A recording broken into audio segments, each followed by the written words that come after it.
Jemaat yang dikasihi Kristus, morning everyone. Praise the Lord that we all can be here together to praise and worship Him. Puji Tuhan, kita semua dapat berada di sini tanpa kurang suatu apa untuk menyembah dan memuji Dia. Mari kita siapkan hati dan pikiran kita untuk masuk ke dalam hadirat-Nya yang kudus dengan bermeditasi di dalam doa. Let's quiet our heart and mind to enter His holy presence with meditation in prayer. Mari kita mulai.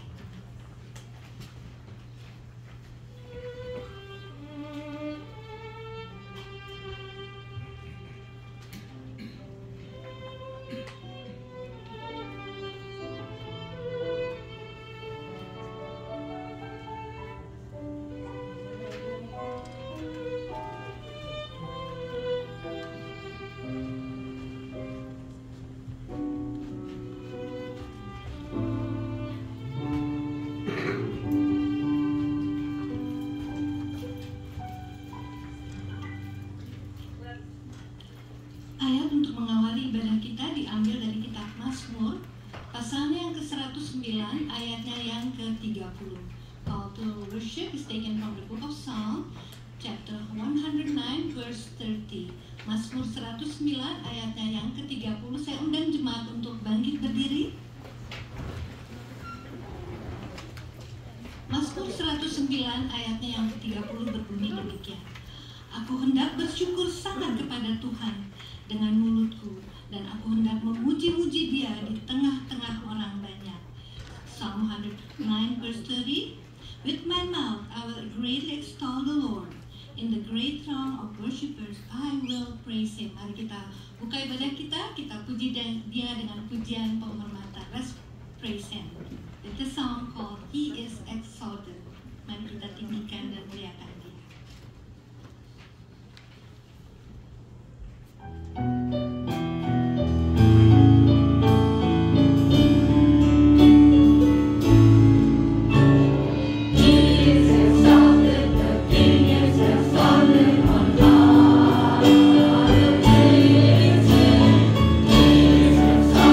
Forever exalted and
surga, dikuduskanlah dan dimuliakanlah nama-Mu.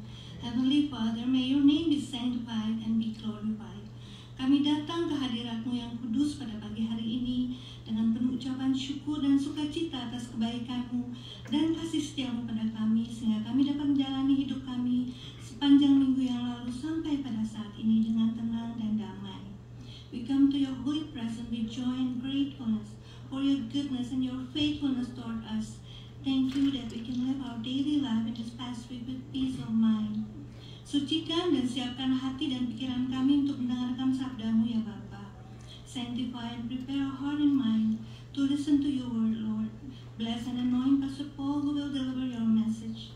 Berkati dan urapi pendeta Paul yang akan menyampaikan firman-Mu. Kiranya firman-Mu dapat mengubah kami, agar kami dapat selalu hidup seturut dengan kehendak-Mu dan hidup di dalam kebenaran-Mu, Tuhan. May Your word transform us to be more like You and live in Your righteousness. Kami serahkan ibadah kami ini ke dalam tangan-Mu. Terimalah puji dan sembah kami ya Tuhan. Kiranya ini semua berkenan dan menyenangkan hati-Mu. We lift up our praise and worship into Your hand. Accept our praise and worship, and may it pleases You, O Lord. In Jesus' precious name we pray and give thanks. Amen. Cuma saya silakan untuk duduk.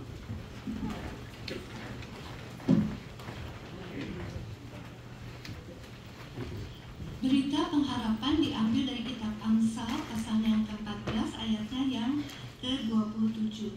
The words of hope is taken from the book of Proverbs, chapter 14, verse 27.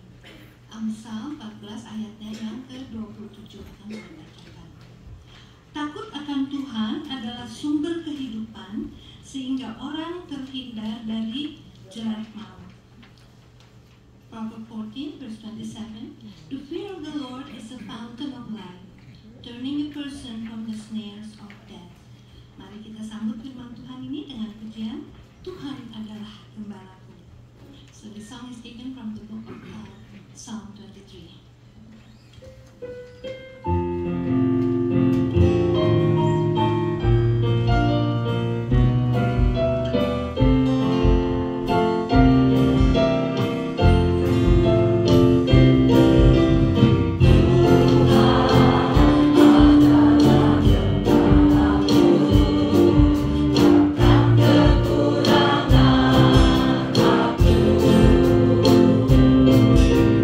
Di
dan 14. The words of forgiveness is taken from the book of Colossians, chapter 1, verse 13 and 14. Kolose 1 ayat 13 dan 14 akan saya bacakan. Ia telah melepaskan kita dari kuasa kegelapan dan memindahkan kita ke dalam kerajaan anaknya yang kekasih. Di dalam Dia kita memiliki penebusan kita, yaitu pengampunan dosa. Colossians 1 verse 13 and 14. For He has rescued us from the dominion of darkness and brought us into the kingdom of the Son He loves, in whom we have redemption, the forgiveness of sins. Mari kita mengucap syukur, kita puji Dia dengan pujian Bapa yang kekal.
Sebelum kita berdoa, marilah kita pujikan nama Yesus. Before we pray, let us sing the song, The Name of Jesus.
Good morning, our Heavenly Father, and thank you for this new day that you have given us.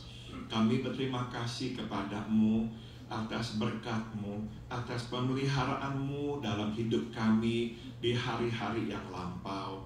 We want to give you thanks, Father, for your blessings and your providence upon our lives in the days past. Bapa, kami juga naikkan doa. Kami ingin berterima kasih karena tangan Tuhan tak pernah lepas. Tuhan senantiasa memegang kami. We also want to give you thanks because you have never let go of us. Your hands always hold us tightly. Bapa, kami juga naikkan doa kepadamu, mengakui kami ini semua orang-orang berdosa. We also come before you to confess that we are all sinners.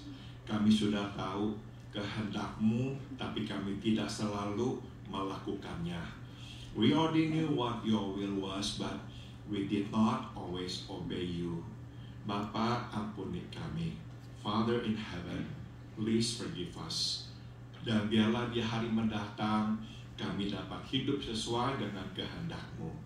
And we pray may in the days to come, we will live in accordance to your will. Bapa, kami juga naikkan doa untuk teman-teman kami yang tengah lemah tubuh. We also want to pray, Father, for our brothers and sisters who are ill today. Kami naikkan doa buat Ibu Rose yang tidak dapat hadir karena tengah sakit. Biarlah Tuhan jamah dan sembuhkan Ibu Rose. We pray for our sister Rose, who is not here because she's ill. We pray, may you place your hands upon her and heal her. Kami berdoa juga bagi keluarga Michael. Semua di rumah tengah sakit. Kami mohon Tuhan jamah mereka satu persatu supaya sembuh. We also pray, Father, for Michael's family. They are all home because they are all sick. We pray, may you touch them one by one and heal them. Bapa, kami juga naikkan doa buat Om Kiat. Kami minta supaya Tuhan terus berikan kepada Om Kiat kekuatan. We pray, Father, for Om Kiat. We thank you for keeping him strong to this day. We pray, may you continue to strengthen him. Kami juga naikkan doa buat Tante Sofia. Biarlah Tuhan menguatkan tubuhnya sehingga dia kembali bisa beraktivitas, boleh nanti pulang ke rumah lagi. We pray for Tante Sofia. May you grant her strength and healing that she can be discharged home again. Kami naikkan doa juga buat Cilina. Biarlah minggu ini Cilina boleh pulang karena Tuhan menjamah dan menyembuhkannya. We pray, Father, for our sister Lina. May she be discharged this week, that she can be home again with her daughter, and may you touch and heal her, Father. Kami juga naikkan doa buat Tante Yohana, mama dari Encik Ima. Kami mohon kekuatan-Mu atasnya. Kami mohon biarlah Engkau beri hatinya kekuatan dan damai sejahtera. We pray for Tante Yohana, the mother of our sister Ima. May you grant her strength. May you touch her and fill her heart, Lord, with your peace. Kami juga naikkan doa buat Saudari Esther, mama dari Saudara Steve. Memohon Tuhan terus memberikan kekuatan kepadanya. Makin hari makin sehat dan kuat. We pray for our sister Esther, Steve's mother. May you grant her, Lord, strength and healing. Kami juga naikkan doa buat Engkau Fabian. Memohon Tuhan terus menyembuhkannya. We pray, Father, for our brother Fabian. May you continue to heal him. Whatever it is that is making him sick, we pray that you will touch and heal him. Kami juga berdoa, ya Bapak, buat Bapak Yohanes, ayahanda dari Saudara Sigit. Kami mohon teruslah Engkau beri dia kekuatan sehingga dia bisa kembali pulang ke rumahnya lagi. We pray for Mr. Yohanes, Sigit's father. May you grant him strength, that he will be strong, that he can be discharged home again. Dan kami naikkan doa juga buat our brother Yusda. Biarlah Tuhan terus kuatkan tubuhnya. We pray for our brother Yusda. May you continue to strengthen him, Father. Kami naikkan doa juga buat Tante Elvir, buat Caitlin. Memohon Tuhan terus menjamah dan menyembuhkan mereka. We pray for Tante Elvir and Caitlin. May you continue to strengthen and to heal them. Kami naikkan doa buat Andri, buat Kopardi, dan juga yang merawat mereka, Ling dan juga Encik Sinta. Biarlah Tuhan berikan kepada mereka kekuatan dan kesembuhan. We pray, Father, for our sister Andri, our brother Pardi, and those who care for them, Ling and our sister Sinta. May you grant them all strength and healing, Father. Kami naikkan doa buat Om Arthur, Pak Andreas, Pak Gustav di Indonesia. Biarlah Tuhan jamah mereka, kuatkan mereka menjalani perawatan minggu demi minggu. We pray for Om Arthur, Pak Andreas, Pak Gustav in Indonesia. May grant them strength as they go through treatment week after week. Kami juga naikkan doa buat Encik Ina. Biarlah Tuhan terus kuatkan tubuhnya, Tuhan sembuhkan, Tuhan terus pelihara ingatannya. We pray for our sister Ina. May you continue to touch, to strengthen her body, and especially to keep her memory intact. Kami naikkan doa juga buat Saudari Sandra. Biarlah Tuhan terus kuatkan dan sembuhkan dia dari sakit penyakitnya. We pray for our sister Sandra. May you continue to strengthen her and to heal her, Father. Cleanse her body from all diseases. Kami naikkan juga doa buat tetangga kami Norma, buat Tante Mei. Berilah kepada mereka kekuatan terus dan tubuh yang sehat. We pray for our neighbor Norma and for Tante Mei. May you continue, Father, to keep them strong and healthy. Kami naikkan doa buat Saudari Herwig, Saudara Anyal. Teruslah beri mereka kekuatan. Engkau bersihkan tubuh mereka dari sakit penyakit. We pray for our sister Helen, our brother Anyal. We thank you for all that you have done. We continue praying that you will cleanse their bodies from all diseases. Kami naikkan doa juga buat Stephanie dan Mira. Biarlah Tuhan terus pelihara dan beri mereka kesehatan. We pray for our sister Stephanie and Mira.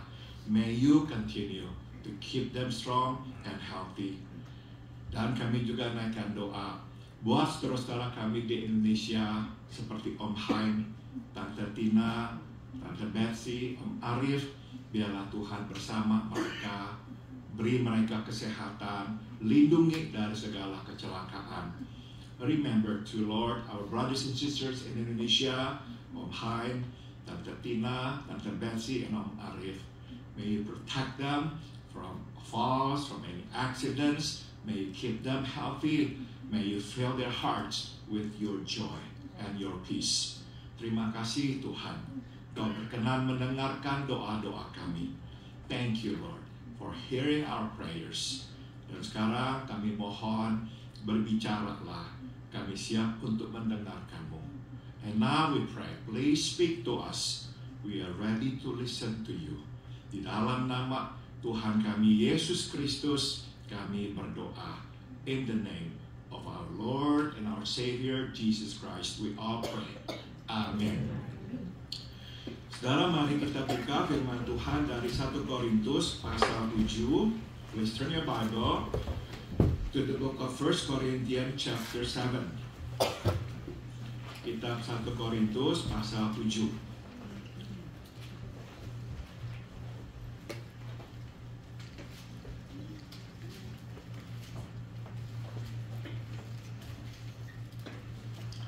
Kita akan membaca ayat 36 hingga ayat 40, and we are going to read from verse 36 to verse 40.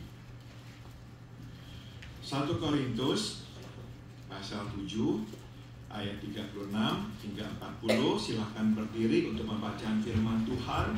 Will you please stand for the reading of the scripture? Kita membaca 1 Korintus 7 36 sampai 40. Saya membaca ayat 36, saudara menanggapi membaca ayat 37, begitu seterusnya. I will read verse 36 and you will respond by reading verse 37 and so forth. Tetapi, jikalau seorang menyangka bahwa ia tidak berlaku wajar terhadap gadisnya, jika gadisnya itu telah bertambah tua dan ia benar-benar merasa bahwa mereka harus kawin, baiklah mereka kawin kalau ia menghendakinya. Hal itu bukan dosa.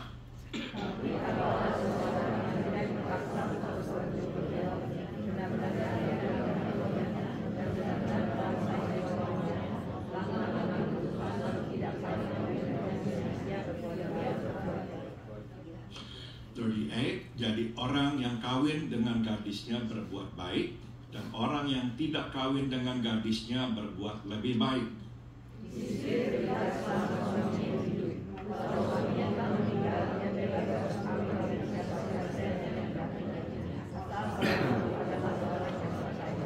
Bersama-sama, tetapi menurut pendapatku, ia lebih berbahagia kalau ia tetap tinggal dalam keadaannya. Dan aku berpendapat bahwa aku juga mempunyai roh Allah. Silakan duduk, you may be seated. Tema khotbah pada pagi hari ini adalah lebih daripada baik. The theme of today's message is better than good. Saudara, penerjemahan Alkitab bukanlah sebuah science. The Bible translation is not an exact science. Kata-kata yang digunakan beribuan tahun yang lalu besar kemungkinan tidak lagi digunakan hari ini. Words that were used thousands of years ago may not be used anymore today. Dan karena kata terikat dengan konteksnya, maka maknanya tidak selalu jelas buat kita yang hidup di masa dan konteks yang berbeda. And because words are bound by context, their meanings are not always clear to us who live in a different era and context. Nah, inilah yang terjadi pada ayat-ayat yang baru saja kita baca. And this is the case with this passage. Kalau kita melihat terjemahan Alkitab yang lain-lainnya, kita akan menemukan setidak-tidaknya ada 2 penerjemahan dari ayat 36 ini. If we peruse the different translation of the Bible, we will find that there are at least 2 translations of verse 36. Ada yang, misalkan seperti yang diterjemahkan oleh New King James Version, yang menerjemahkannya seperti ini. Barang siapa beranggapan dia berperilaku tidak wajar terhadap anak gadisnya, bila anak gadis itu sudah lewat masa kembang mudanya, maka biarkanlah dia menikah. Tidak berdosa kalau dia membiarkan gadis itu menikah. There are some such as New King James Version which translates it like this. But if anyone thinks he is behaving improperly toward his virgin, if she is past the flower of youth, and thus it must be, let him do what he wishes, he does not sin, let them marry. Sebaliknya, misalkan terjemahan dari New International Version menerjemahkannya seperti ini.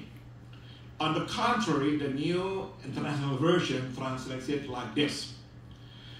Barang siapa cemas, khawatir bahwa dia berperilaku tidak hormat terhadap tunangannya, maka dan nafsunya terlalu kuat, maka dia harus menikah. Dia tidak berdosa, biarlah mereka menikah. If anyone is worried that he might not be acting honorably toward the virgin he's engaged to, and if his passions are too strong and he feels he ought to marry, he should do as he wants. He's not sinning. They should get married. Saudara, jadi yang menjadi titik masalah adalah, pertama, siapakah yang dibicarakan oleh Paulus tatkala dia menyebut atau memanggil barang siapa? You see, at issues here are, first, whom is Paul talking about when he talks about any man? Dan yang kedua, siapakah atau apakah yang dibicarakan oleh Paulus sewaktu dia berkata barang siapa berperilaku tidak wajar atau tidak hormat?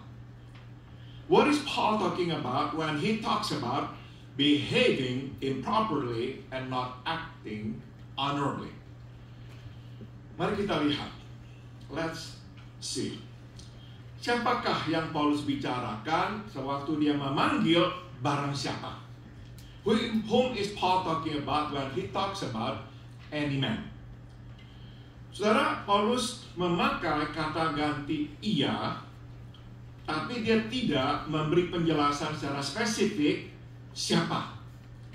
You see, Paul uses a personal pronoun he, without specifying whom he is talking about.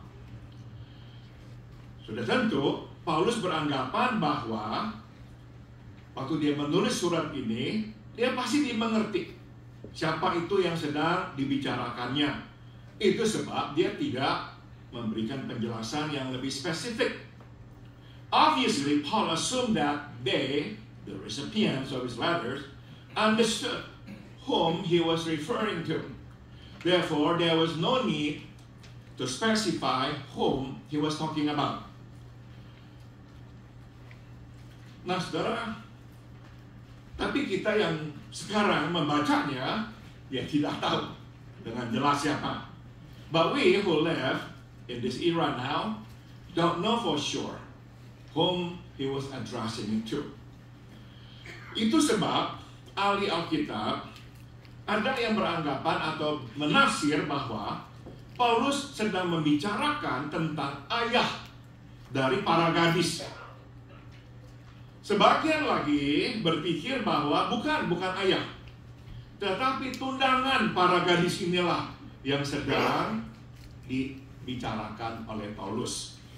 So some Bible scholars think that Paul is talking about the father of the girl, while some think it is the fiancé of the girl that Paul is referring to here. Berikutnya, next. Apakah yang dibicarakan oleh Paulus sewaktu dia berkata berperilaku tidak wajar dan berperilaku tidak hormat? What is Paul talking about when he talks about behaving improperly and not acting honorably? Nah, bila kata ia merujuk kepada ayah, maka artinya adalah si ayah tidak seharusnya menghalangi anak gadisnya untuk menikah, apalagi bila dia sudah dewasa. If the word man here refers to the father, it then means that the father should not be deprived of his daughter from marriage, especially if she is of age. Saudara, ayah pada saat itu mempunyai otoritas penuh atas anak gadisnya. You see, the father has full authority over his daughter. Anak gadisnya tidak bebas menikah kapan saja. She's not free to marry whenever she wants to. Dia mesti mendapat restu dari ayahnya terlebih dahulu. She must obtain permission from her father first. Meski pada saat itu masa tidak baik dan lebih baik jangan menikah, tapi kata Paulus, bila anak gadis itu hendak menikah, sudahlah. Dia berkata kepada ayahnya, izinkan anakmu menikah. You see, even though times are not good, and it would be better for her not to be married, if she really wants to get married, Paul tells the father to let her be married. Jangan sampai si ayah menutup kesempatan itu buat anak gadisnya. It will be improper for him to deprive her of that opportunity. Namun bila kata ia merujuk kepada tundangan, maka artinya adalah daripada engkau jatuh ke dalam dosa karena tidak bisa menguasai nafsumu, udah lebih baik engkau menikah, kata Paulus. But if the word man here refers to the fiancé, it then means that rather than falling into sin because of his inability to control his passion, it will be best for them to be married. Nah, saudara, penerjemahan yang manapun, namun intinya adalah sama dan jelas, yaitu Paulus mau berkata tidak apa-apa menikah, tidak berdosa. Either way, Paul makes it clear that it is not a sin to be married. Ini bukanlah perintah Tuhan, inilah pendapatnya tentang masalah ini. This is not God's command, it is merely his thought on the topic. Jadi bila kita memilih penerjemahan yang pertama, si ayah yang mengizinkan anak gadisnya menikah tidak berdosa. So if we choose the first translation, the father who lets his daughter be married, that's not sin. Dan bila kita memilih terjemahan yang kedua, si laki-laki yang memutuskan menikahi tundangannya juga tidak berdosa. And if we choose the second translation, the man who decides to marry his fiancée does not sin either. Nah, mari sekarang kita berhenti dan menimba dua pelajaran berdasarkan dua penafsiran ini. Let's pause and draw a couple of lessons based on these translations. Saudara, dari penerjemahan yang pertama, kita dapat belajar bahwa kita yang mempunyai kuasa atau otoritas mesti menggunakan kuasa kita secara jarang-jarang, seperlunya, dan dengan bijak. From the first translation, we learn that we who have authority should use it sparingly and wisely. Si ayah punya otoritas atas anak gadisnya. Tapi dia jangan sampai membuat keputusan tentang pernikahan anak gadisnya tanpa mempertimbangkan kebutuhan dan keinginannya. The father has authority over his daughter, but he's not to make decisions about his daughter's marriage without considering her needs and her wants. Jadi inilah pelajaran pertama yang bisa kita petik. So here's then the lesson that we can draw. Kuasa atau otoritas dibangun di atas kasih dan kepedulian. Authority is to be built upon love and care. Jangan tergesa-gesa berkata, apapun yang saya lakukan adalah untuk kebaikanmu. Ini untuk kepentinganmu. Do not be hasty in saying that whatever it is we do is for someone else's good. I care for you. This is for your own good. Inilah yang sering kita katakan. This is what we often say, don't we? Kita mesti menyadari sebagai manusia, kita ini jarang mempunyai motif yang murni. We should be cognizant of the fact that we are humans. And as humans, we rarely have a pure motive. Seringkali motif kita bercampur. Ada untuk kepentingan sendiri. Frequently our motives are mixed. And almost always there is something in it for us. Karena otoritas diberikan kepada kita untuk dipakai buat kebaikan bersama. Inilah rencana Tuhan sejak awalnya. You see, authority given to us is to be used for the good of others. This is God's plan all along. Namun karena dosa, kita menyimpang dari jalan ini. Bukannya buat kebaikan bersama, kita gunakan otoritas buat kebaikan sendiri. But because of sin, we deviate from this path. Instead of for the good of others, we use authority for our own good. Nah, karena kuasa atau otoritas mesti digunakan untuk kebaikan bersama, maka otoritas mesti didasari atas kasih dan kepedulian. Because authority is to be used for the good of others, it then ought to be based on love and care. Tanpa kasih dan kepedulian, otoritas hanya akan menjadi alat untuk menindas orang dan memperoleh keuntungan pribadi. Without love and care, authority will only be a tool to oppress others and to obtain good for us. Mari kita sambung. Saudara, yang diinginkan oleh Paulus adalah agar mereka tidak menikah. Karena masa itu masa yang buruk, sulit. Dan dia menganggap kedatangan Kristus yang kedua kali sudah dekat. What Paul desires is for them not to be married, because times are not good and the second coming of Christ is imminent. Paulus ingin agar mereka fokus pada pekerjaan Tuhan. Paul wants them to focus on finishing God's work. Namun, meskipun itulah keinginannya yang ideal, dia tahu dia mesti realistik. But despite his ideal, he knows he should be realistic. Dia tahu bahwa ada orang yang sudah bertundangan dan mungkin mereka tidak bisa menjaga kekudusan lagi. He knows that some who are already engaged may not be able to keep themselves pure. Maka kepada mereka Paulus berkata, daripada jatuh ke dalam dosa, menikahlah.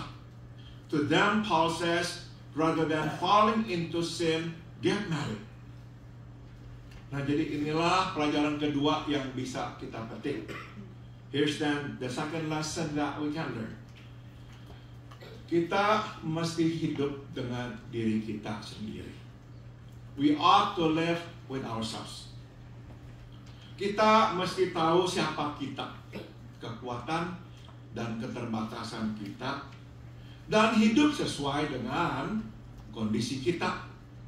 We must know who we are, our strengths and limitations, and live accordingly. Terlebih penting lagi adalah kita harus hidup di situasi di mana kita berada, bukan di situasi yang kita angan-angankan. And more importantly, we should live in the situations that we are in, not in the situations that we wish we were in. Makin kita realistik, makin baik buat kita. The more realistic, the better we will be.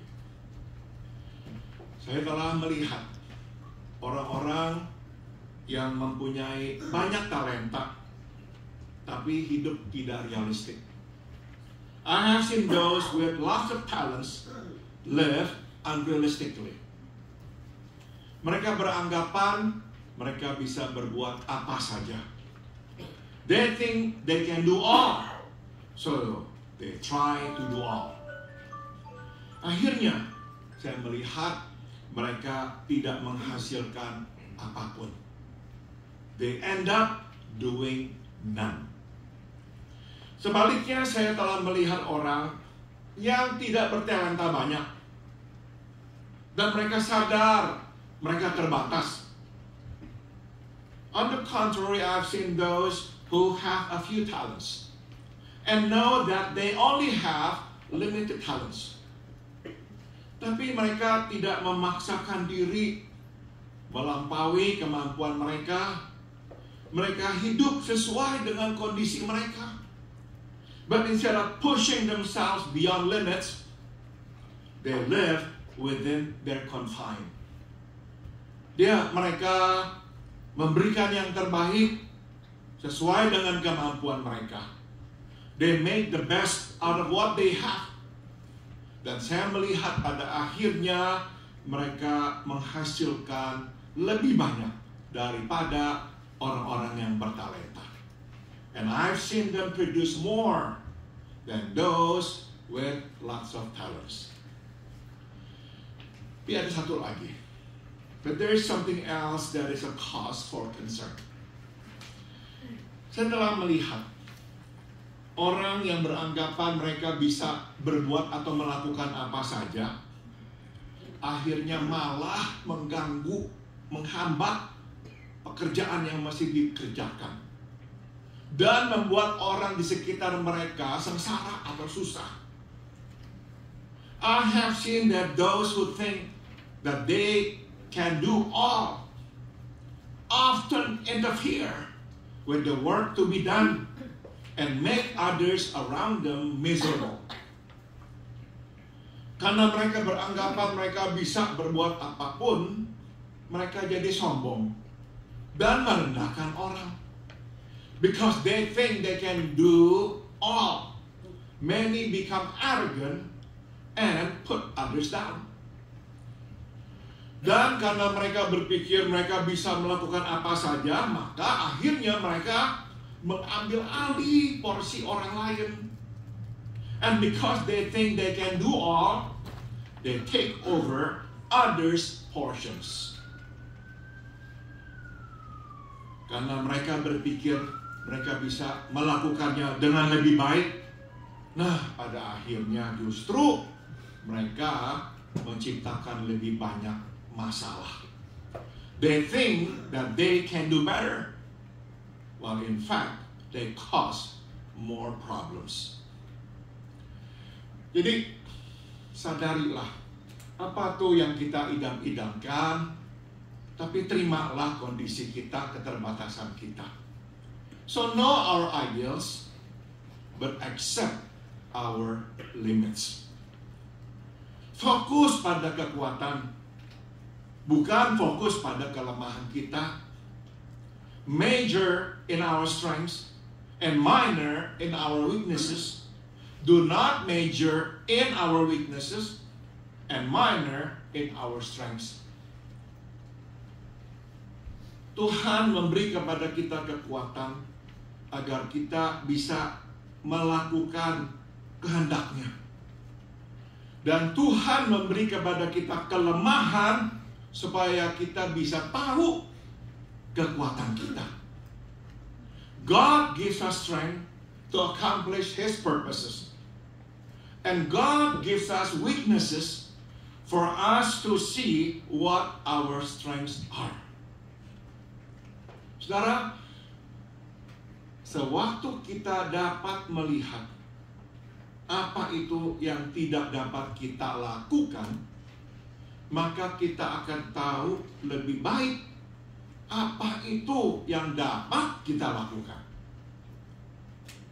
You see, when we know what we cannot do, we will know better what we can do. Saya waktu SMA bodoh sekali di dalam bidang-bidang sains. When I was in high school, I was very dumb in science, mathematics, physics, chemistry. Itu bukanlah mata pelajaran kesukaan dan kebisaan saya. All these subjects like physics, chemistry, mathematics, they were not my favorites and they were not my fortes. Saudara, tapi karena saya tahu saya tidak bisa di situ, saya lebih tahu saya bisa di mana. But because I knew I was not good in all these areas, I knew better where I belong, what I would be good at. Nah, jadi saudara, jangan kita ini terus fokus pada yang kita inginkan, padahal kita tahu kita tidak bisa di situ. So don't let ourselves be absorbed, sucked into the things that we think we should be. Because we will not go anywhere. And we will not go far. Lihat apa yang bisa dan kita suka lakukan. Justru itu yang kita kembangkan. But see what we can do and what we like to do. And focus on it. Only then can we develop our talents. Jadi, hiduplah dengan apa yang Tuhan sudah berikan kepada kita. Jangan hidup sesuai dengan apa yang kita harap Tuhan berikan kepada kita. So live with God has given us. Do not live with what we want God to give us. No. Nah, saudara, apapun terjemahan yang kita akan pegang dari satu ayat ini, yang terpenting adalah kita tahu beritanya sama. Regardless of the translation, what is important is that the message is the same, yaitu ini.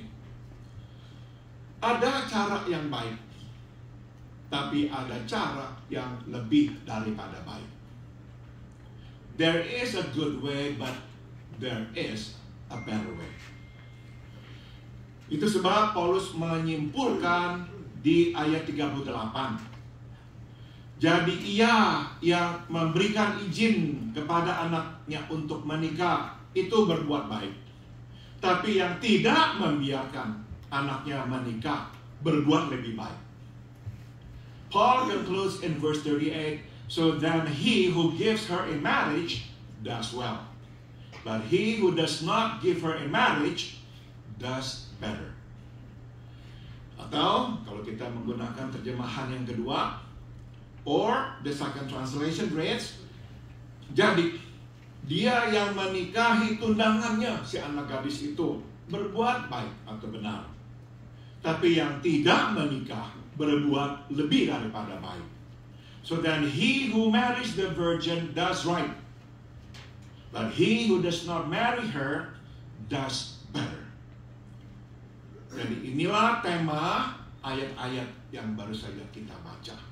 And this is the theme of this passage. There is a good way, but there is a better way. Saudara, di Matius 5 ayat 48, Tuhan Yesus berkata demikian. In Matthew chapter 5 verse 48, Jesus our Lord says this. Hendaklah engkau sempurna sebagaimana Bapakmu di sorga sempurna. Therefore you shall be perfect just as your Father in heaven is perfect. Apakah yang dimaksudkan oleh Tuhan? What does he mean by that? Saudara, bila kita membaca Matius pasal 5, 6, dan 7, kita akan melihat seringkali Tuhan memulai pengajarannya dengan berkata, kamu telah mendengar yang difirmankan, tetapi aku berkata kepadamu, If we read Matthew 5, 6, and 7, we'll see that Jesus often begins his teaching by saying, you have heard that it was said, but I say to you. And then he said what he had to say.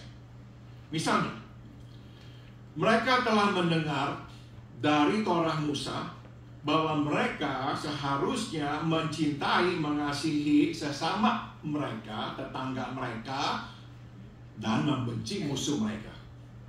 For instance, they have heard that it was said in the Torah of Moses that they should love their neighbor and hate their enemy. Bila mereka melakukan itu, mereka berbuat baik. If they have done it, they have done good. Namun, ini perkataan Tuhan kita Yesus. But, Jesus our Lord continues, aku berkata kepadamu, kasihilah musuhmu. Berkatilah orang yang mengutuk kamu. Berbuat baik kepada orang yang membenci kamu. Dan berdoalah bagi orang yang menganiaya kamu. Then Jesus explains or continues, I say to you, love your enemies. Bless those who curse you. Do good to those who hate you. And pray for those who spitefully use you and persecute you. Saudara, sewaktu Tuhan kita Yesus meminta kita untuk menjadi sempurna, yang dia inginkan adalah setidak-tidaknya kita menjadi lebih daripada baik. You see, when Jesus our Lord tells us to be perfect, what he wants is for us to at least be better than good. Mengasihi sesama tetangga kita, membenci musuh kita, itu baik. To be able to love our neighbor and to hate our enemy is already good. Kita tahu, saudara, betapa susahnya mengasihi tetangga kita, ya kan? Bahkan ada kalanya kita malah membenci tetangga kita atau sesama kita. We all know how difficult it is to love our neighbor. There are times we hate our neighbors. Jadi waktu Tuhan berkata, dia memerintahkan kita mengasihi tetangga kita, sesama kita, dan membenci musuh kita. Ini nih yang Tuhan ingin katakan kepada kita. Tidak ada tempat buat kebencian di dalam wilayah kita tinggal. So by commanding us to love our neighbor and hate our enemy, God is basically saying that hating someone has no place in the neighborhood. Hating someone belongs to the realm of war or enmity. Kebencian hanya punya tempatnya di medan laga peperangan atau permusuhan.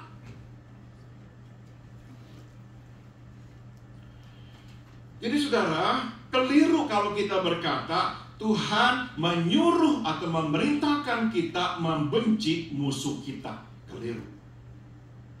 So you see, Jesus our Lord is not instructing us to hate our enemy. Itu bukan maksudnya. It is never His intent. Yang ada dalam benak Tuhan adalah tentang yang ada dalam benak Tuhan adalah agar kita mengasihi musuh kita.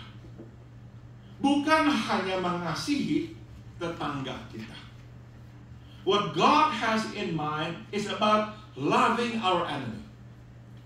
Not only about loving our neighbor. Mengasihi tetangga kita dan benci musuh kita baik. Tapi mengasihi musuh kita lebih baik. Loving our neighbor and hating our enemy is good. But loving our enemy is better. Saudara, kata lebih daripada baik berarti lebih daripada yang diminta. The word better essentially means more than what is required. Jadi sewaktu Yesus berkata di Matius 5 ayat 16, hendaklah sinarmu bercahaya di depan manusia agar mereka melihat perbuatan baikmu dan memuliakan Bapakmu yang di sorga. Yang dia maksudkan adalah kita sebagai pengikutnya mesti hidup lebih daripada baik. So when Jesus our Lord says in Matthew 5 verse 16, let your light so shine before men, that they may see your good works and glorify your Father in heaven. What he means is that we, his followers, must be better than good. Kita mesti lebih mengasihi, lebih baik, lebih mengampuni, lebih murah hati daripada kebanyakan orang. We must be more loving, be kinder, be more giving, and be more generous than most people. Dengan cara itulah baru kita bisa bercahaya. Kalau kita sama baiknya dengan orang, kita tidak akan bercahaya. That is the only way we can shine. If we are as good as others, we will not shine. Saudara, kalau kita ini jujur, kita akan bisa mengakui bahwa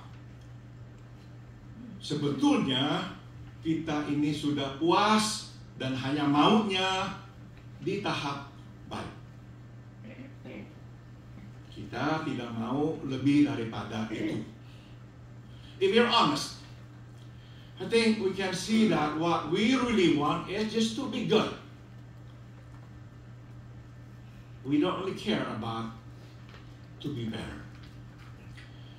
Saudara, coba kita lihat misalkan nih ya, apa yang kita inginkan dari anak-anak kita. Let me ask you. You don't have to answer me, just answer in your heart. What do you wish for your children? What do we wish for our children?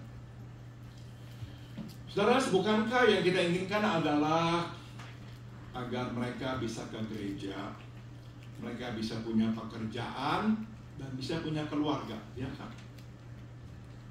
If we ask, I think our answer would be, we want our kids to go to church still, to have a job, and to have a family. Saudara, saya kira kita akan susah sekali kalau anak kita berkata begini, Papa, Mama, saya ini diberkati oleh Tuhan, karena papa mama ini diberkati oleh Tuhan. Nah, jadi saya memutuskan memberi berkat Tuhan ini sekarang kepada orang. Biar saya tidak punya uang, saya berikan uang itu kepada orang. If our children ever said this to us, Ma, Pa, I've been blessed, and thanks to you, I've been blessed a lot. But I feel like God wants me to give what I've been blessed with, and to give it to those who are in need. Saudara-saudara, saya kira yang pertama keluar dari mulut kita adalah, apa lu udah gila?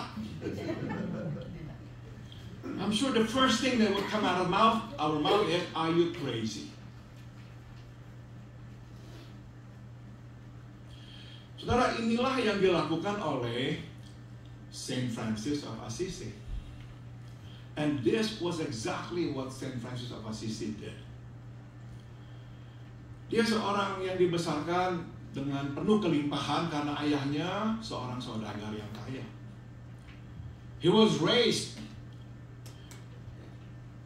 wealth, with a lot of wealth, because his father was a rich man. Dan karena dia mau benar-benar menaati Tuhan, menjadi hamba Tuhan, nah dia ini kemudian memutuskan memberikan apa yang dia telah terima itu tuh kepada orang-orang yang miskin. Because he really wanted to obey God, so he gave what he had to the poor. Papanya marah sekali dan mengusir dia. His father was really angry and asked him to leave. Dan sebelum pergi, papanya berkata, bajumu itu juga adalah pemberianku, tanggalkan. When he wanted to leave, his dad said, even the clothes that are on you are from me. Take them off. Dia lepaskan, saudara. Saudara, kita tahu dari Saint Francis of Assisi muncullah ordo Franciscus. We all know that from him came the order of the Franciscans, yang tujuannya melayani orang miskin. And we know what they do to this day are to serve the poor. Saudara, kalau saudara tanya kepada saya, misalkan itu anak saya yang mau berbuat seperti itu, apa yang kira-kira akan saya katakan? Besar kemungkinan perkataan yang keluar dari mulut saya yang pertama adalah, are you nuts? If it were to happen to me, my kid said that to me, most likely I would have said the same thing. Are you nuts? Kenapa, saudara? Why? Karena memang kita harus akui, kita tidak siap untuk menjadi lebih daripada baik. Because the truth of the matter is, we're not ready to be better. Just to be good. Itu aja cukup. Tapi Tuhan mengharapkan kita menjadi lebih daripada baik. But God expects us to be better, not only good. Nah, sekarang kita bisa memahami mengapa Paulus meminta kepada para janda agar mereka hanya menikah dengan sesama orang Kristen bila mereka memutuskan untuk menikah kembali. We can now understand why Paul tells the widows that they should only marry fellow Christians if they decide to be remarried. Pernikahan itu udah cukup kompleks tanpa perbedaan iman. Maka untuk memudahkan, lebih baik menikah dengan sesama iman. Marriage is complicated enough without religious differences. So, to make it easier, marry one of the same faith. Saudara, pernikahan tidak hanya dibangun di atas kesamaan iman, tapi di atas banyak faktor. Marriage is not built only on the same faith, but on many other factors. Ada banyak pernikahan Kristen yang akhirnya berantakan gara-gara ketidakcocokan dalam banyak hal. There are many Christian marriages that fail because of incompatibilities in many areas. Saudara, pernikahan tidak dimaksudkan untuk menjadi sesuatu yang gampang. Pernikahan dimaksudkan untuk menjadi sesuatu yang susah. Marriage is not meant to be easy. It is meant to be difficult. Saudara, bagaimana mungkin bisa gampang bila kita harus terus-menerus menyesuaikan diri sampai kita meninggalkan dunia ini? Bagaimana kita bisa berkata ini gampang kalau kita harus senantiasa menempatkan kepentingan pasangan kita terlebih dahulu? There is nothing easy about making lifetime adjustments. And there is nothing easy about putting others first. Namun, bila kita mempunyai kesamaan iman, kita dapat berdoa bersama sewaktu kita menghadapi masalah. But if we have the same faith, we can pray together whenever we face problems. Bila kita mempunyai kesamaan iman, kita mempunyai Tuhan yang sama, kita dengar Dia, kita ikuti kehendaknya. If we have the same faith, we will have the same master, whom we listen to and take orders from.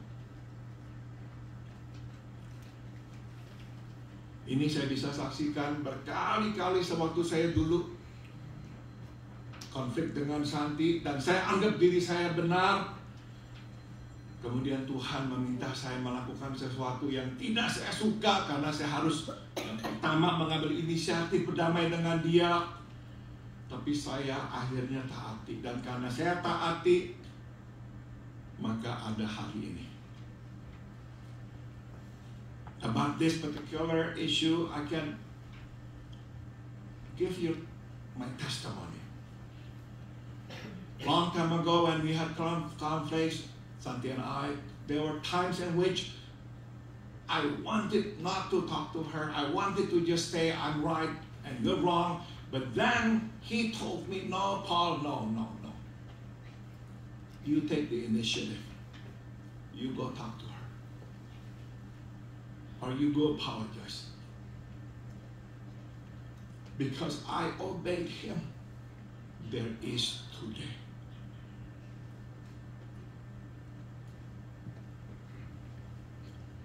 Dan kalau kita mempunyai kesamaan iman, kita akan dipakai Tuhan bersama-sama, bukan sendiri-sendiri. And if we have the same faith, God can use us together instead of separately. Sebelum saya akhiri, saya akan tinggalkan saudara dengan perenungan berikut ini. Before I conclude, let me leave you with this thought. Tuhan menerima yang baik. Jangan salah sangka ya. Tapi Dia sebetulnya lebih suka menerima yang lebih daripada baik. God accepts that which is good, but He prefers that which is better. Jadi jangan puas diri dengan udahlah cukup baik kok. We should not settle with being good. Kita berusahalah menjadi lebih daripada baik. We must be better than good. Itu tidak berarti kita harus menjadi orang yang berambisi tinggi dan perfeksionistik. But it doesn't mean we ought to be high achievers and perfectionistic. Bukan. Not at all. Menjadi lebih daripada baik berarti menjadi lebih seperti Yesus. To be better, simply means to be more like Jesus. Jadi apapun yang kita lakukan dan kita putuskan, bertanyalah, apa yang Tuhan akan lakukan? So in everything we decide and do, always ask, what would Jesus do? Mantu saya seorang physical therapist. Pada satu kali dia itu mempunyai pasien di rumah sakit di mana dia bekerja, pasien yang ternyata tidak punya tempat tinggal. Our son-in-law is a physical therapist. Once he had a patient in the hospital that was homeless. Nah saudara, dia rupanya bicara dengan istrinya, yaitu anak kami, dan mereka berdua memutuskan untuk menerima orang itu sekeluarnya dari rumah sakit. Somehow he talked to his wife, which is our daughter, about this, and they decided to actually provide housing, to open their house for this homeless man after his discharge. Saya masih ingat sekali waktu Santi dan saya ke rumahnya, mereka sedang beres-beres kamar. Ini kamar untuk anak-anaknya main, nonton televisi, mereka bersihkan menjadi kamar buat tamu ini. Once Santi and I went there, they were cleaning up their room. It was a room for the children to play, watch TV, because they only had 3 bedrooms. Waktu kami tanya, mereka sebut alasannya. When we asked, then they told us what happened. Dan benar saja saudara, orang itu tuh kemudian masuk tinggal di rumah mereka. And that's what they did. Upon discharge, this man moved in with our son-in-law and our daughter. Dan dia tinggal di sana, saya lupa ya beberapa bulan. And he lived there for a few months. Saudara, gara-gara dia tinggal di rumah, akhirnya dia bisa bicara dengan anaknya bisa bicara dengan mantu dan anak kami. Akhirnya anaknya tergerak, terakhirnya berkata, udah papa, kamu boleh pindah tinggal dengan saya. What happened was that he finally got connected with his, I forgot, daughter or son. And because his child, his son or his daughter, found out that there is these strangers who actually took my father in. So he or she finally said to his or her dad, you can move in with us. Dan akhirnya papanya pindah masuk ke rumah anaknya. So in the end, the father moved out and moved in with his daughter or son. Tidak lama setelah itu, dia mati. And not long after that, he died. You see, he was suffering from cancer. So my daughter and her husband thought, there is no way this man is going to go out and live in the street. He was dying from cancer. Saya sama Santi bicara soal itu, dan saya harus mengaku, aduh rasanya saya belum berani begitu, belum bisa begitu. And Santi and I talked about it. I said to Santi, I don't think I can do that. Mungkin tinggal sehari, 2 hari, seminggu, oke. Tapi tinggal berbulan-bulan, aduh berat. Perhaps once, only 1 day or 2 days, that will be okay. Maybe a week would still be okay, but months, it will be tough. What would Jesus do? He would have done that. We may not be able to do it, but that's what Jesus would do. If that man were a patient of Jesus in the hospital, Jesus would have said to him, you come and live with me. He would have done that. Jadi saudara, coba dalam hidup ingat-ingat kalau kita lagi mengambil keputusan atau mau berbuat sesuatu dan bertanya, apa yang Yesus akan lakukan bila ia berada di situasi ini? So whenever we face a situation and we don't know what to do, ask a simple question. What would Jesus do? And try just to do it. Berikut. Saudara, Tuhan menginginkan yang lebih daripada baik. Karena inilah anugerah. God wants what is better instead of good because this is what grace is all about. Anugerah adalah tentang lebih. Always. Grace is always about more or better. Anugerah bukan cukup pas-pasan. It's never about enough or barely. Nah, Allah yang kita percaya adalah Allah anugerah. Karena Dia selalu berbuat dan memberi lebih daripada yang kita selayaknya terima. God is the God of grace because He does and He gives us more than we deserve. Saya tidak ingat kata-katanya secara pasti tepat, tapi saya ingat kira-kira ini nih yang Tante Lydia, mamanya Enga, mamanya Cieni sering ucapkan dulu. I don't remember her exact words, but that's something that Tante Lydia like to say. Perbuatlah lebih daripada yang diminta dan berilah lebih daripada yang orang itu selayaknya terima. Do more than what is required and give more than others deserve. Mungkin Engel dan Yenji ini masih ingat ya, Mama suka berkata apa tuh ya, saya lupa tuh. Tapi artinya seperti itu.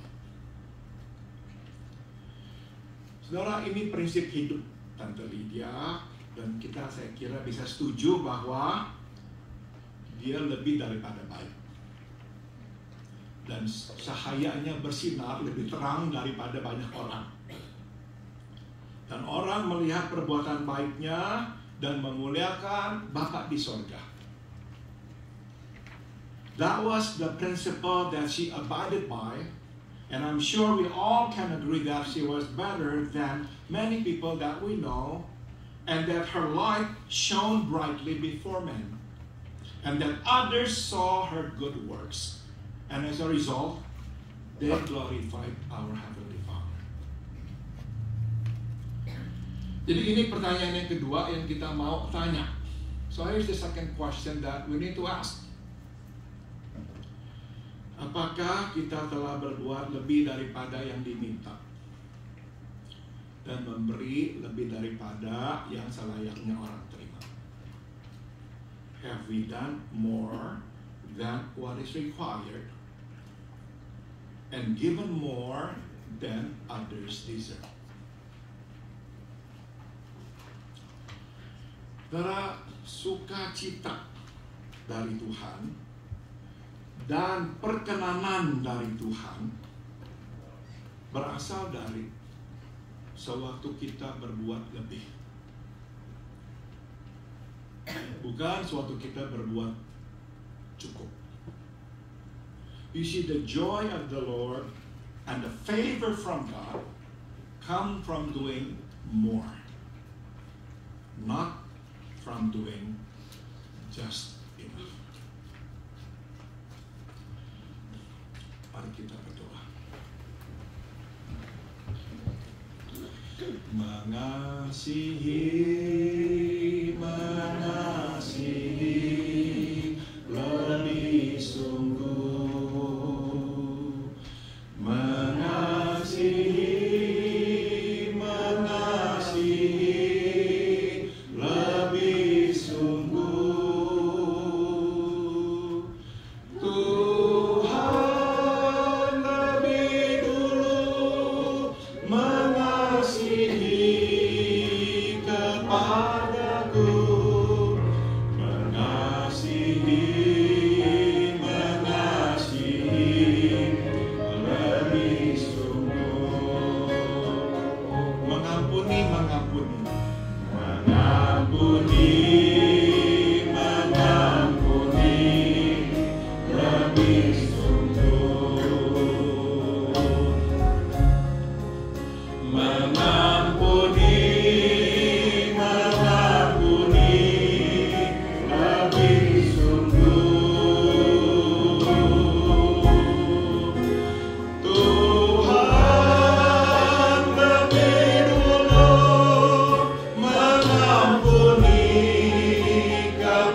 Jadi kami minta tolong kami melakukannya.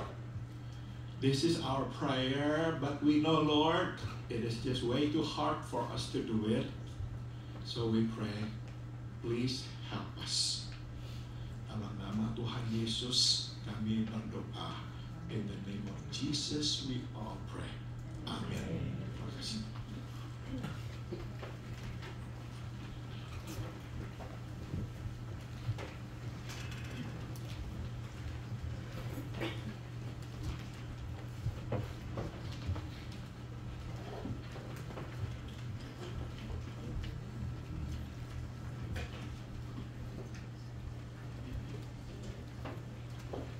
Terima kasih Pak Pong untuk firman Tuhan yang baru kita dengar. Mari kita terus berusaha untuk menjadi lebih baik. Kalau di Indonesia ada istilahnya, kita harus tampil beda. Ya, sebagai orang Kristen kita harus tampil beda. So let us all pursue not to only be good, but be a better person. Ya, tampil beda bahasa Inggrisnya saya nggak tahu. Kurang cocok ya kalau live differently. Tampil beda ya. Mari kita sambut firman Tuhan dengan pujian Stand Up for Jesus. Saya undang teman untuk bangkit berdiri, bangkit bagi Yesus.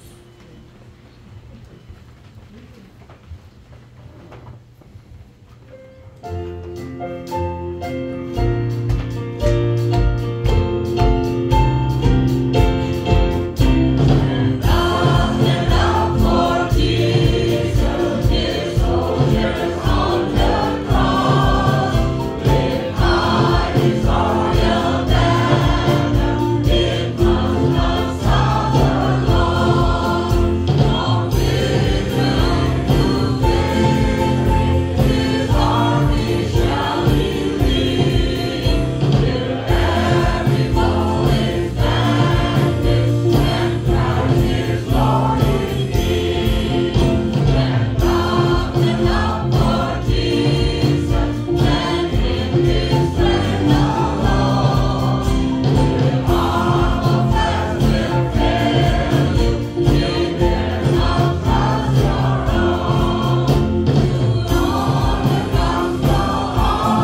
kita akan mendengarkan persembahan pujian yang akan dibawakan oleh Ibu Siantia dan Ibu Melanie C. dengan judul Tuhan Ini Tugas Kami. Silakan.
sukacita dengan penuh rasa syukur.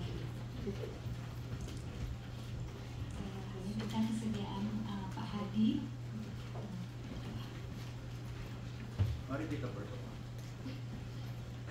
Bapa kami yang di dalam surga, sekali lagi Bapa, kami ingin menaikkan puji syukur kami kepadamu ya Bapa, atas berkat-berkat yang Kau telah berikan kepada kami selama seminggu ini ya Bapa. Bapa, pada saat ini kami ingin memberikan sebagian dari apa yang telah kami terima. Kiranya Engkau saja berkati pemberian ini untuk melebarluaskan kerajaan-Mu di muka bumi ini. Bapa, doa yang kurang sempurna ini kami alaskan hanya di dalam nama Tuhan kami, Yesus Kristus, Tuhan dan Juru Selamat kami yang hidup. Amin. Sambil kotak persembahan dijalankan, saya mengundang Kimberly untuk membawakan persembahan.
pujian Suka-Sukamu Tuhan.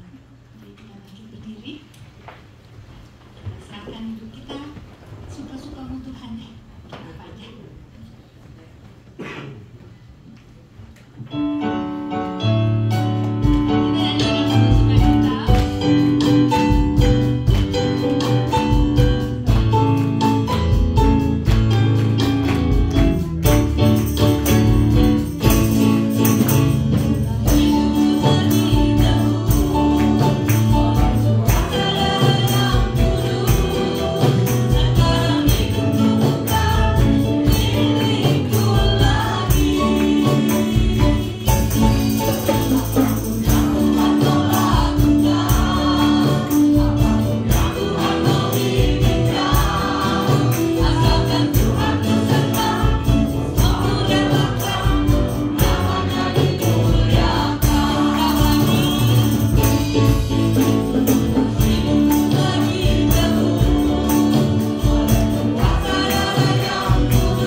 Mari kita menerima berkat Tuhan. Let us receive the benediction. Biarlah kasih karunia dari Tuhan kita Yesus Kristus, may the grace of our Lord Jesus Christ, biarlah kasih yang tak berkesudahan dari Allah Bapa, may the unceasing love of God the Father, dan biarlah persekutuan dengan Roh-Nya yang kudus menyertai kita sekalian.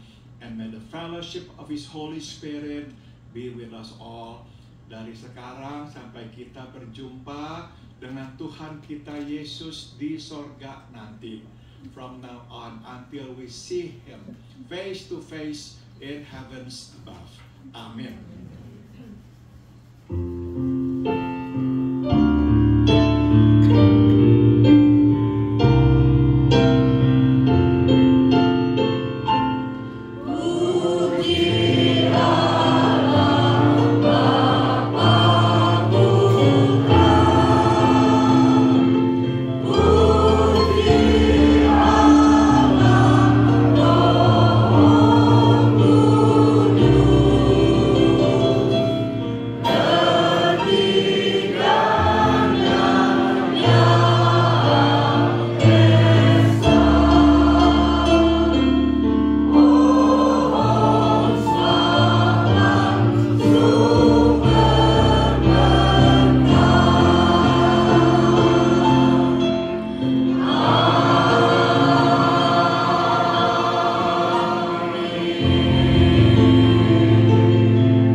7 November di Jakarta.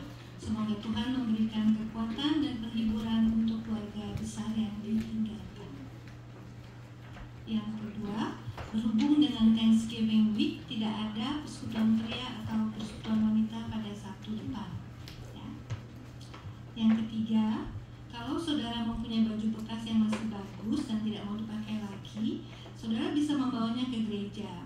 Baju-baju itu bisa diberikan kepada Teresa, Kristia, atau Rachel dari Lifeline sesudah kebaktian Lifeline. Pada Minggu tanggal 19 November, baju-baju yang sudah dikumpulkan akan ditaruh di frontier, dan kalau saudara tertarik dengan baju-baju yang ada, saudara bisa mengambil baju-baju yang tersisa dan baju-baju yang ada, dan baju-baju yang tersisa akan diberikan kepada charity. Untuk keterangan lebih lanjut, saudara bisa menghubungi Karsa. Ya, jadi ibu-ibu masih ada yang pada tag tuh biasanya. Mari tuh ya, ambil bawa ke gereja. Ya. Biasa tuh ibu-ibu suka beli-beli tapi nggak dipakai, pakainya gitu terus. Oke, ada pengumuman. Hari ini akan diadakan latihan padu bahasa suara.